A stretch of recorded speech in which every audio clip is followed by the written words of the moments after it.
Shastri Sanskrit channel में आप सभी विद्वानों का हार्दिक अभिनंदन है, स्वागत है। आप हमारे इस चैनल को लाइक, शेयर और सब्सक्राइब जरूर करें। आज का जो हमारा विषय है वो है स्त्री प्रत्यय। स्त्री प्रत्यय ये आपके स्टेट नेट और असिस्टेंट प्रोफेसर में जो रूप पूछे जाते हैं कि किस शब्द में कौन सा प्रत्यय है, वो आप हमें बताएं।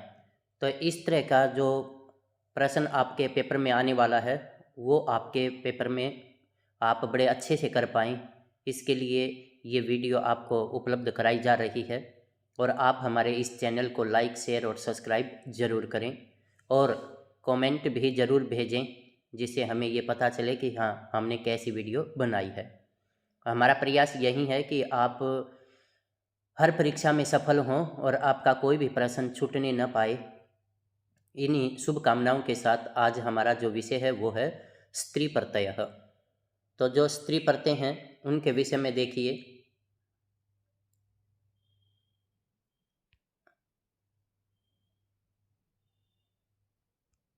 स्त्री प्रत्यय, टाप प्रत्यय, अजाद्य तष्टाप, ये टाप प्रत्यय करने वाला सूत्र है। जो भी पुंवद भाव का शब्द होगा और उसे आपने यदि स्त्रीलिंग बनाना है तो अजाद्य तष्टाप सूत्र उसमें टाप प्रत्यय कर देगा। जैसे अज प्लस टाप अजा बन गया। आपसे ये भी पूछा जा सकता है कि अजा शब्द का पुंवद भाव क्या बनेगा, तो वो पुंवद भाव बनेगा अज। ये भी ध्यान रखें। एक बार ये स्टेट में पूछा हुआ है कि कोई भी शब्द था, जैसे कुरु शब्द था, कुरु कुरुहु, तो इसका पुंवद भाव बताइए। तो उसका पुंवद भाव बनेगा ऐसे अरस्व उ। तो ये आपका पुंवद भाव रूप बन जाएगा। अर्थात जो भी पुल्लिंग शब्द होते हैं उनसे स्त्रीलिंग बनाने के लिए स्त्री प्रत्यय का कोई ना कोई तो प्रत्यय किया जाता है। जैसे टाप है, डाप है, चाप है, ङीप, ङीस, ङीन, ऊंग, याति, तभी आपका स्त्रीलिंग बनेगा।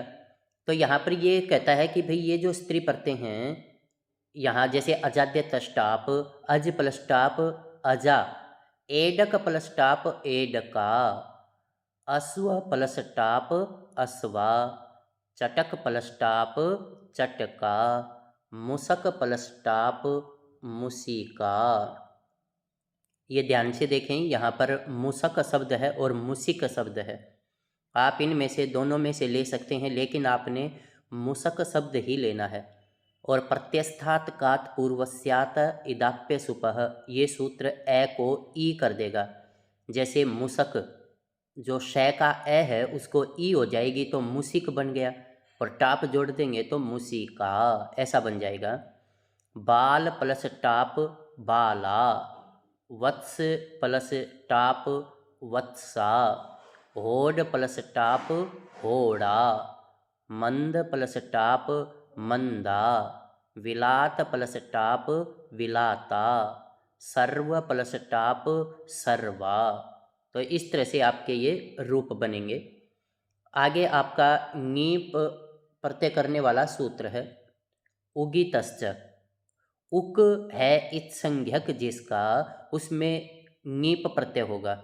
अब आपसे ये भी प्रश्न पूछा जा सकता है कि उक इत्संज्ञक शब्दों में स्त्रीलिंग का कौन सा प्रत्यय किया जाता है, तो आप बताएंगे कि उसमें नीप प्रत्यय किया जाता है।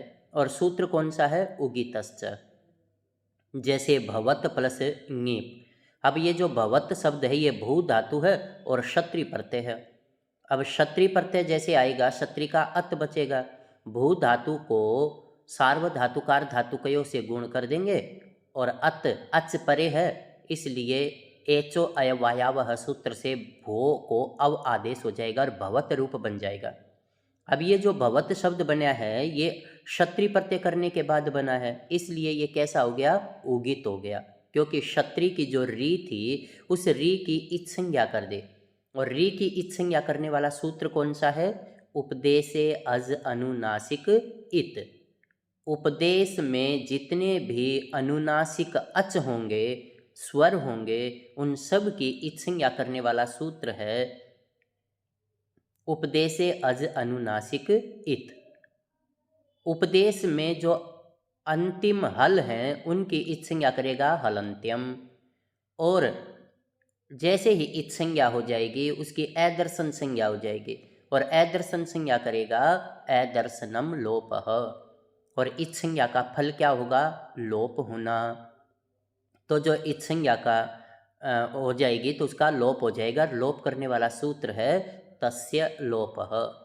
तो अब यहाँ पर आपका जो उगितश्च है इस सूत्र ने ङीप प्रत्यय कर दिया, और भवंती, ये जो भवत प्लस ङीप ङीप की ई बच गई, और ये जो न है ये है शप शयनोर नित्यम। एक बार आपके अचटेट में ये प्रश्न आया हुआ है कि यहाँ पर नुम का आगम करने वाला सूत्र बताइए। तो यहाँ नुम का आगम करने वाला सूत्र है शप शय नोर नित्यम। तो भू धातु से भवत से ङीप प्रत्यय करेंगे तो भवंती, पचत से ङीप करेंगे तो पचंती, दिव्यत से ङीप प्रत्यय करेंगे तो दिव्यंती, ऐसा रूप बन जाएगा। तो ये ङीप प्रत्यय करने वाला सूत्र था। आगे वाला ङीप प्रत्यय करने वाला सूत्र है टिड्ढाणय द्वसज दधनय मात्र चतय पठक ठय कय क्वरपः कुरुचरः। जितने भी टिदंत हैं जिसमें टै की इत संज्ञा की गई है और उन शब्दों से यदि आपने स्त्रीलिंग बनाना है तो ङीप प्रत्यय होगा, और ङीप प्रत्यय करने वाला सूत्र है टिड्ढाणय द्वैसज दधनय मात्र चतय पठक ठय कय क्वरपः। अब जैसे कुरुचरः, अब जो कुरु पूर्वकात चर धातु से आपने जब कुरुचरः सिद्ध किया तो वहाँ पर आपने चरेष्टः सूत्र से टै प्रत्यय किया था, और टै की इत संज्ञा करने के बाद ए बचा, और कुरुचर प्लस ए कुरुचर। अब ङीप प्रत्यय किसने किया? टिड्ढाणयन, तो कुरुचरी।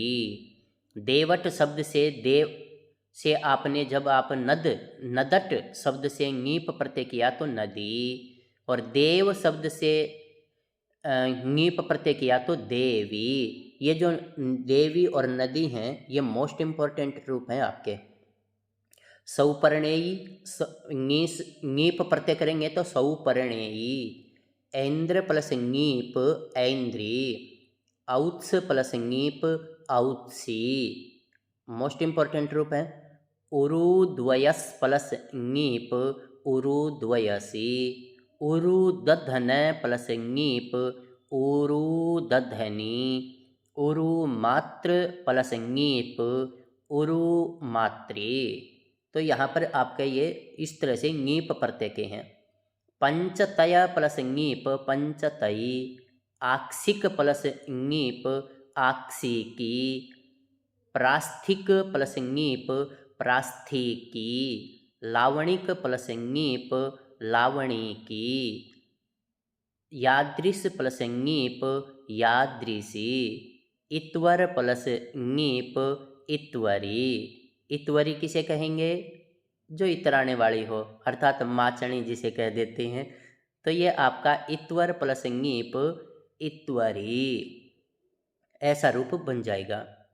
आगे आपका स्त्रैण, ये जो है ङीप प्रत्यय करेंगे तो स्त्रैणी, तरुण प्लस ङीप तरुणी, तलुन प्लस ङीप तलूनी, पौंस प्लस ङीप पौंसनी, साक्तिक प्लस ङीप साक्तिकी, आढ्यकरण प्लस ङीप आढ्यकरणी।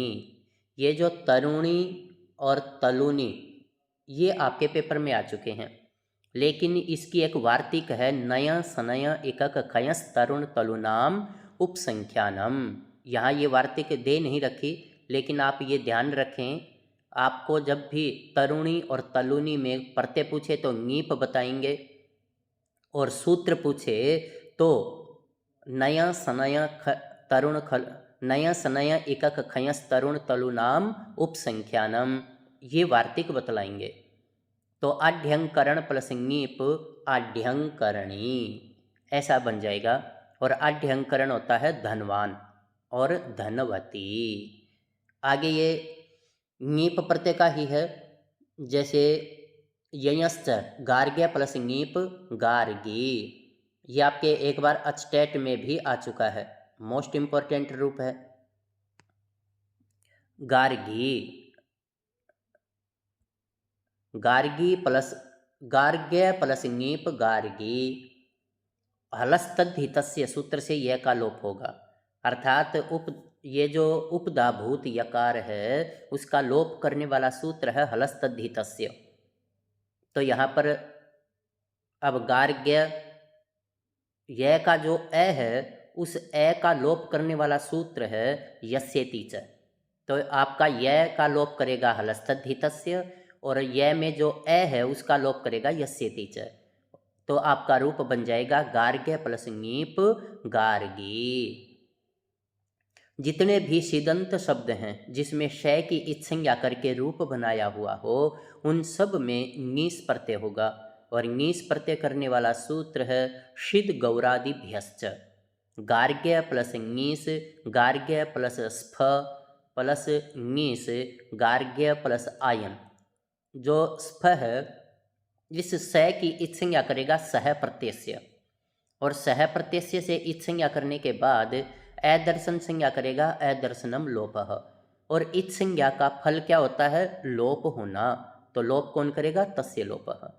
तो गार्ग्यायणी और नर्तक प्लस ङीस नर्तकी, ये आपके अचटेट में भी आ चुका है ये रूप। और गौरी ये भी आपके अचटेट में आ चुका है। तो ये ध्यान दें कि आपका जो नर्तक प्लस ङीस नर्तकी, गौर प्लस ङीस गौरी, इस तरह से आपके ये दो रूप बन जाएंगे। तो ये आपके दोनों के दोनों जो रूप हैं ये आपके अचटेट में भी आ चुके हैं, नर्तकी और गौरी। अनडूह प्लस ङीस अनडवाही और अनडूही, दो रूप बनेंगे। और जब आप इसमें जब आपका ये जो स्त्री प्रत्यय लग जाएगा उसके बाद जब आप सु लेके आएंगे तो सु का लोप कौन करेगा? हलंग्या बभ्यो दीर्घात सुति से प्रिक्तम हल। ङीप प्रत्यय करने वाला सूत्र है वयसी प्रथमे, मोस्ट इंपॉर्टेंट रूप है, आपके अचटेट में काफ़ी बार आया है ये। और वयसी प्रथमे अर्थात अवस्था की, आयु की जो प्रथम अवस्था है उसमें ङीप प्रत्यय होगा। और कुमार प्लस ङीप कुमारी, ऐसा रूप बन जाएगा। चिरंटी वधूटी, इस तरह से ये आपके रूप हैं, ये ङीप प्रत्यय के ही हैं। ङीप प्रत्यय आपका जो द्विगु समास है उसमें भी ङीप प्रत्यय होता है, जैसे त्रिलोक प्लस ङीप त्रिलोकी। ङीप प्रत्यय करने वाला सूत्र है आगे वर्णाद अनुदातात तोपधात तो नः। ये सूत्र ङीप प्रत्यय तो करेगा लेकिन तय को न भी कर देगा। जैसे यहाँ पर आपका है वर्णाद अनुदाता तोपधात तो नः, तो यहाँ ये जो तो नः सूत्र है, जैसे एत प्लस ङीप एनी, मोस्ट इंपॉर्टेंट है, आपके पेपर में भी आ चुका है। लेकिन जहाँ पर भी एत से टाप प्रत्यय करेंगे तो एता बन जाएगा।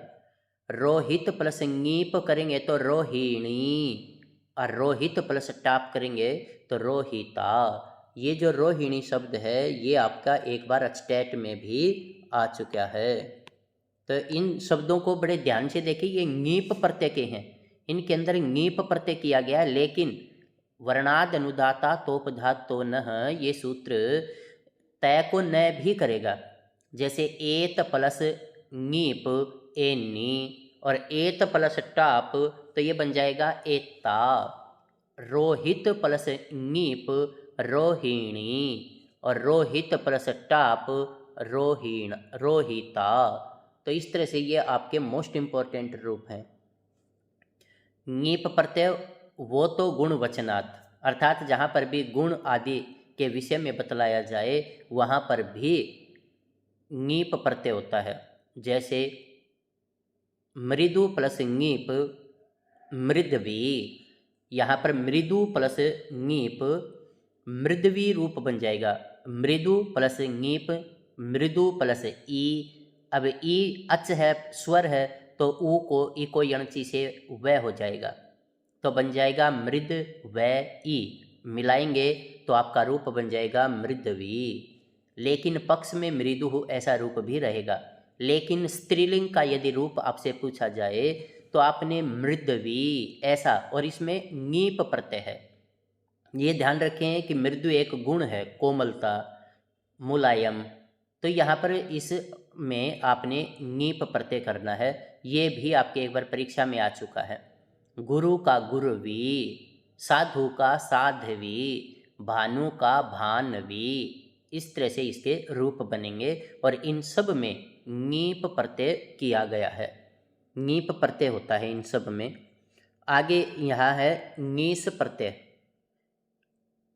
बहवादिभ्यश्च, बहु प्लस ङीस बहवी।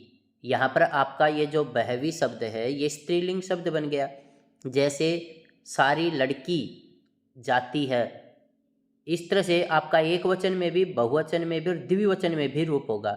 जैसे बहुत सी लड़कियां जा रही हैं, बह्व्यः बालिकाः गच्छन्ति। तो इस तरह से आपने ये ध्यान रखना है कि जो बहु आदि शब्द हैं उनसे ङीस प्रत्यय होता है, और ङीस प्रत्यय करने वाला सूत्र है बहवादिभ्यश्च। तो आपके ये रूप बन जाएंगे बहवादिभ्यश्च। ङीस प्रत्यय करेंगे तो बहु प्लस ङीस बहवी बन जाएगा, रात्रि प्लस ङीस रात्रि, शकट प्लस ङीस शकटी। इस तरह से आपके ये दो रूप बनेंगे। तो आगे इसने दिया है कि ङीस प्रत्यय करने वाला सूत्र पुयुंगादाख्यायम, मोस्ट इंपॉर्टेंट रूप है भाई। आपके परीक्षा में काफ़ी बार ये पूछा भी गया, आपने देखा भी होगा। और ये आप जो वीडियो है अच्छे से एक बार कर लेंगे ना तो ये वास्तव में आपके बहुत ही काम की चीज़ है। एक बार जो हमारे यहाँ सेंटर पे आकर के जिसने पढ़ा है वे इसको अच्छी तरह से समझ पाएंगे। वो इसको पहले ही नज़र में याद कर लेंगे कि हाँ इसमें तो ये है। एक बार पढ़ना बहुत ज़रूरी है, आप एक बार इसको ध्यान से पढ़ें, आप निश्चित रूप से सफल होंगे।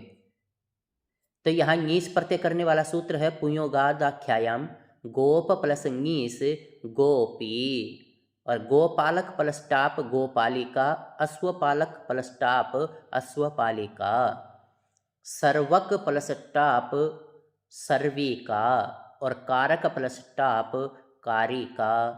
अब यहाँ पर सर्वक, अब जो वै का ए है इसको ई, जैसे मुसिक मुसक शब्द था, प्रत्यस्थात कात पूर्वस्यात इदाप्य सुपह। तो सर्विका और कारिका ये मोस्ट इंपॉर्टेंट रूप हैं दोनों के दोनों। चाप प्रत्यय करने वाली एक वार्तिक है सूर्याद देवतायाम चाप वाच्य। ये तो आपका मोस्ट इम्पॉर्टेंट है, और ये तो आपके स्टेट में तो काफ़ी बार पूछी ही है। काफ़ी बार मैंने नेट और स्क्रीनिंग, जो असिस्टेंट प्रोफेसर की स्क्रीनिंग का पेपर था उसमें भी ये आया हुआ था। जैसे सूर्य प्लस चाप, लेकिन ये कैसा होना चाहिए, देवता अर्थ में होना चाहिए। तो सूर्या ऐसा रूप बनेगा ये वाला। आपने पेपर में क्या देखना है, वो आपको क्या देगा, सूर्याद देवतायाम। तो आप क्या होगा, तो आप बताएंगे भाई चाप प्रत्यय होगा। लेकिन इसका उदाहरण यदि पूछे तो आपने बताना है सूर्या। लेकिन मानुषीय अर्थ हो तो सूर्य का क्या बनेगा, स्त्रीलिंग सूरी, ये वाला रूप बन जाएगा सूरी। लेकिन ये मानुषीय अर्थ में है, देवता अर्थ में नहीं है। तो यह आपने ध्यान रखना है कि वो पेपर में ज़्यादातर यही देता है कि सूर्याद देवता में, देवतायाम अर्थ में किस प्रत्यय का प्रयोग होता है, तो आप बताएंगे चाप प्रत्यय का प्रयोग होता है। लेकिन मानुषीय अर्थ हो तो ङीस प्रत्यय का होगा। जब आप सूर्य से चाप प्रत्यय करेंगे तो सूर्या रूप बनेगा, और जब सूर्य शब्द से ङीस प्रत्यय करोगे तो मानुषी रूप बन जाएगा। तो ये आप ध्यान रखें, ये मोस्ट इम्पॉर्टेंट रूप हैं आपके ये दोनों के दोनों। ये देवता अर्थ में है, ये मनुष्य अर्थ में है।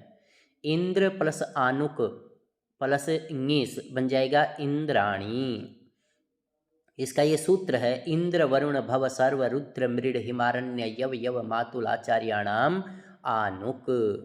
तो यहाँ पर इंद्र शब्द से आनुक प्लस ङीस प्रत्यय करेंगे तो इंद्राणी, वरुण प्लस ङीस करेंगे और आनुक प्रत्यय करेंगे तो वरुणानी। ऐसे ये दो रूप बन गए।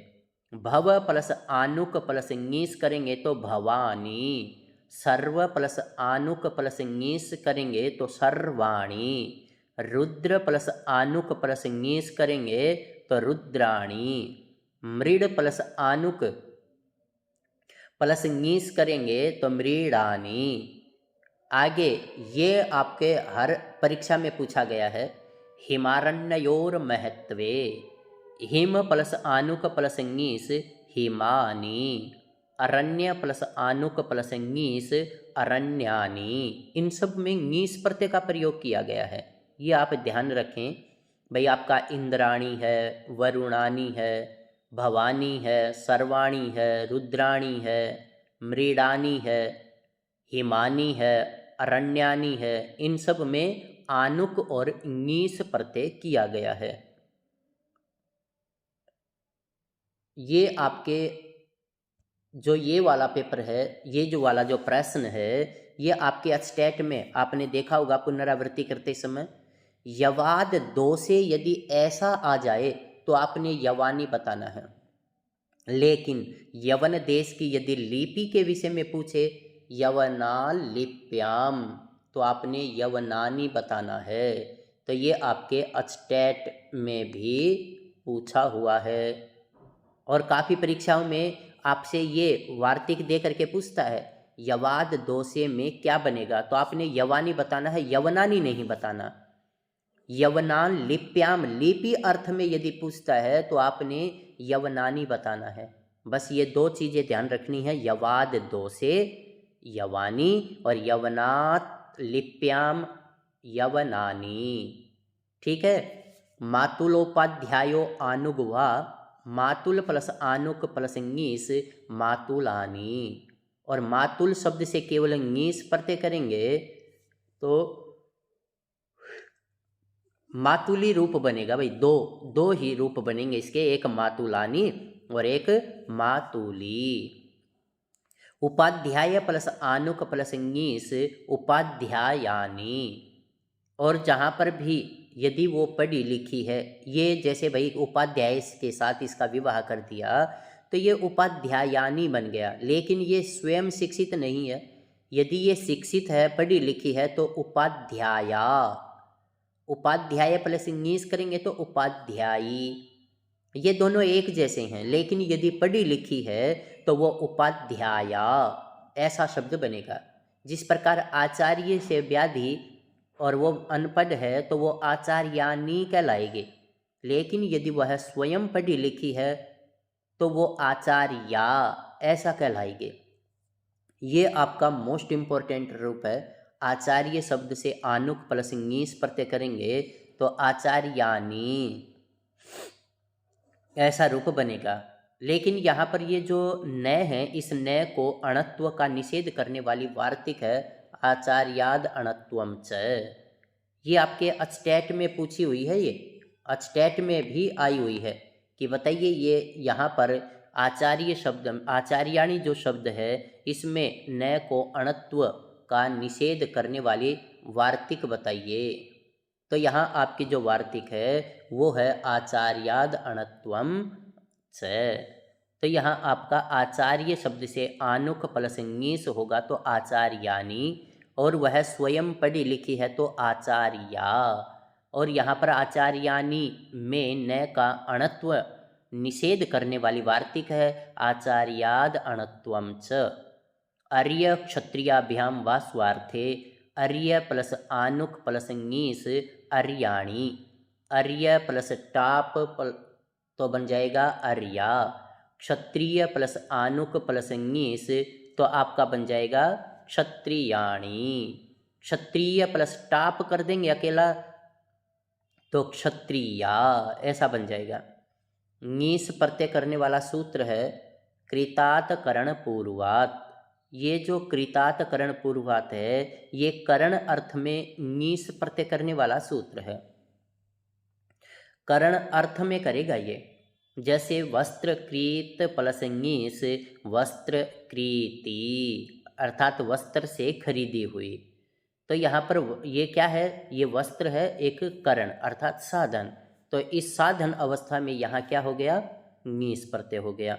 और किसने किया, क्रीतात करण पूर्वात, तो वस्त्र क्रीति, इसमें ङीस प्रत्यय है।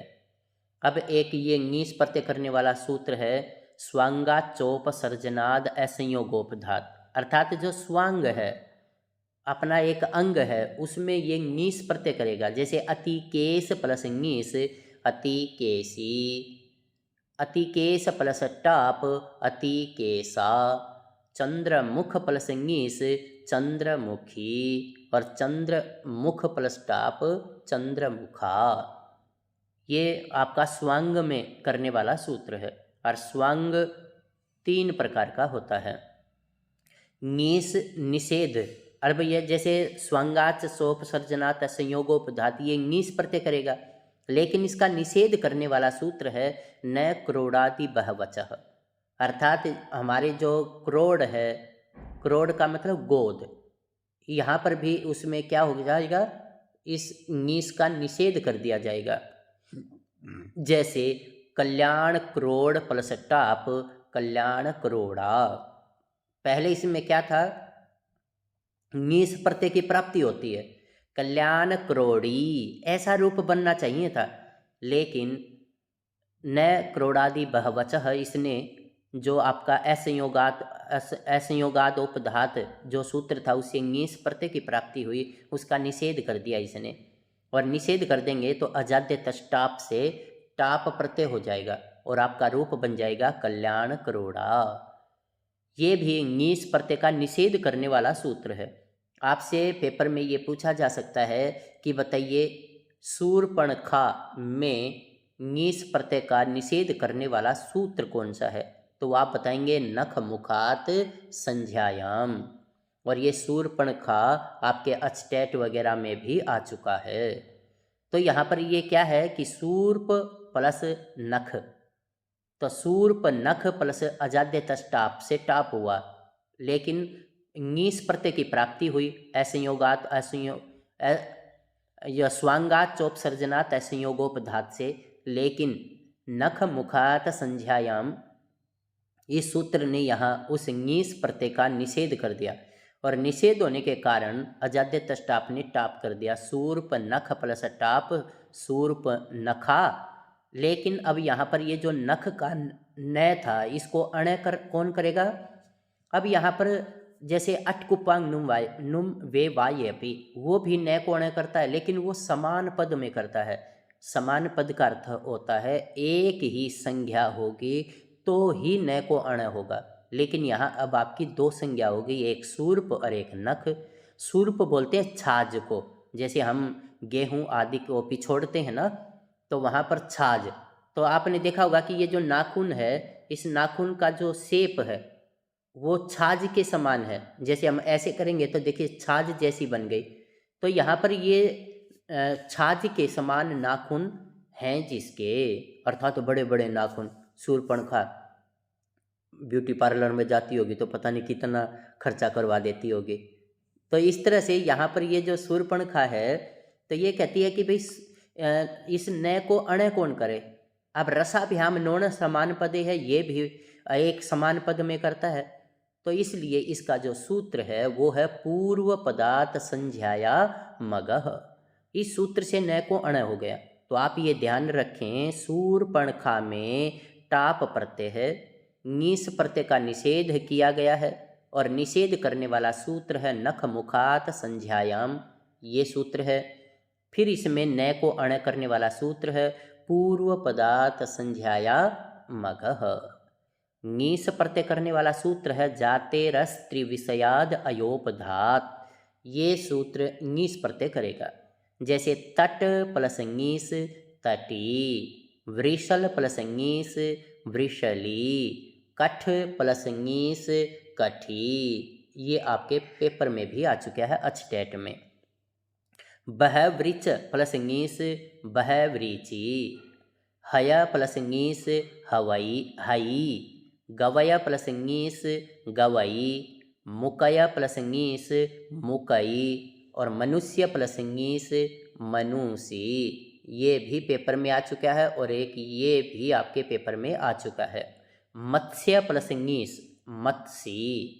तो इस तरह से आपने देखना है कि भाई ये जो मत्स्य शब्द है इससे यदि आपने ङीस प्रत्यय कर दिया तो मत्सी बन जाएगा और मनुष्य शब्द से यदि ङीस किया तो मनुष्य बन जाएगा। तो ये मोस्ट इम्पॉर्टेंट रूप है, आप इनको ध्यान से करें। ङीस प्रत्यय करने वाला एक ये सूत्र भी है, इतो मनुष्य जाते है। दाक्षी प्लस ङीस दाक्षी। दाक्षी अतः ईय से ईय प्रत्यय होता है पहले, दाक्षी ही।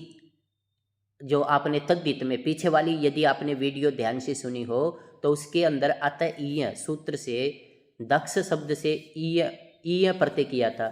तो दक्ष प्लस ई दक्षी और तद्धिते स्व चामादेह सूत्र से आदि अच को दीर्घ कर दिया और आपका रूप बन गया दाक्षी ही। लेकिन उसी दाक्षी शब्द से जब आप इतो मनुष्य जाते हैं सूत्र से ङीस प्रत्यय करोगे तो यहाँ आपका रूप दाक्षी। मोस्ट इम्पॉर्टेंट रूप है भाई।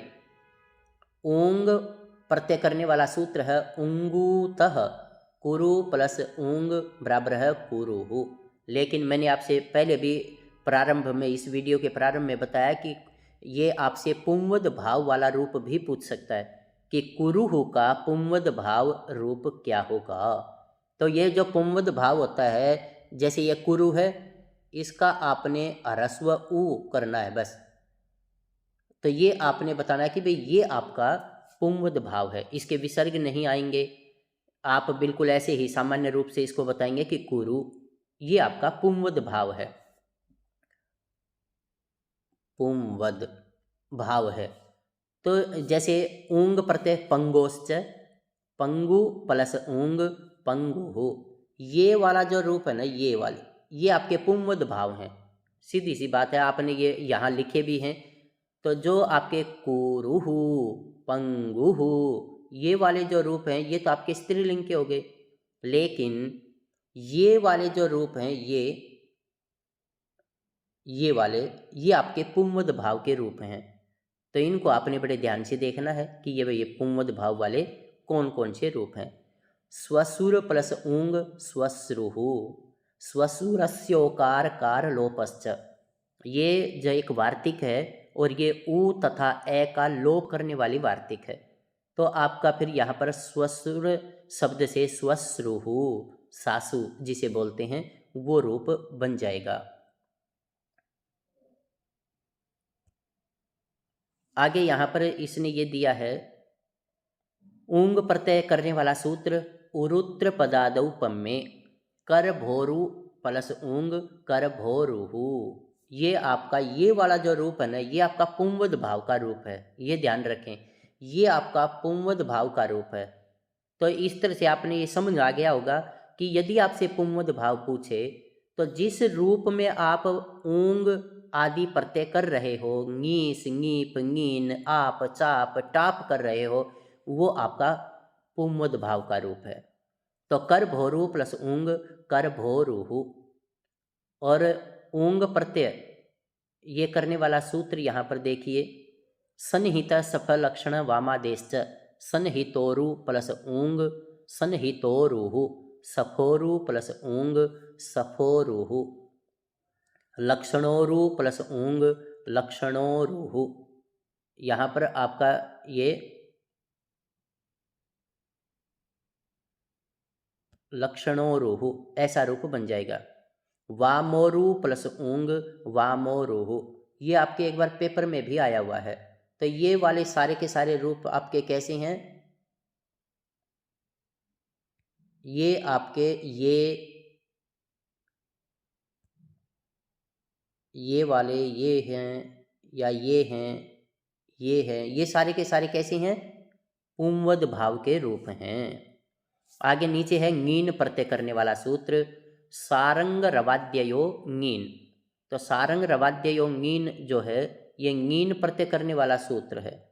तो ङीन प्रत्यय करने पर सारंग रव प्लस ङीन सारंग रवि, वैद्य प्लस ङीन वैद्य, ब्राह्मण प्लस ङीन ब्राह्मणी। आपके पेपर में ये रूप भी आ चुका है और ये भी आ चुका है और ये भी आ चुका है। तो ये आपके अचटेट में काफ़ी बार आ चुके हैं और ये बड़े ही मोस्ट इम्पॉर्टेंट रूप दे रखे हैं भाई। तो आप इनको बहुत अच्छे से ध्यान कर लें। तो वैद्य शब्द से ङीन प्रत्यय करेंगे तो वैद्य, ब्राह्मण से ङीन करेंगे तो ब्राह्मणी। आगे वाली जो वार्तिक है मोस्ट इम्पॉर्टेंट है, आपके पेपर में आनी ही आनी है। नृ नरयोर वृद्धिश्च, नृ प्लस ङीन नारी और नर प्लस ङीन नारी। और ती प्रत्यय करने वाला सूत्र है युनस्ति, युवन प्लस ती युवती। तो इस तरह से ये आपका स्त्री प्रत्यय था। लेकिन एक प्रश्न और भी ऐसा पूछा हुआ था कि बताइए, जैसे भाई आप, चाप, नीप और ती, इनमें तद्धितांत प्रत्यय कौन सा है? जो ये ती है, ती, ये आपका तद्धितांत प्रत्यय भी है। तो आप ये भी ध्यान रखें कि जैसे ती तद्धितांत प्रत्यय भी है, ती तद्धितांत प्रत्यय भी है। तो इस तरह से आपका ये जो ती प्रत्यय करने वाला सूत्र था वो है युनस्ति ही, युवन प्लस ती युवती ही।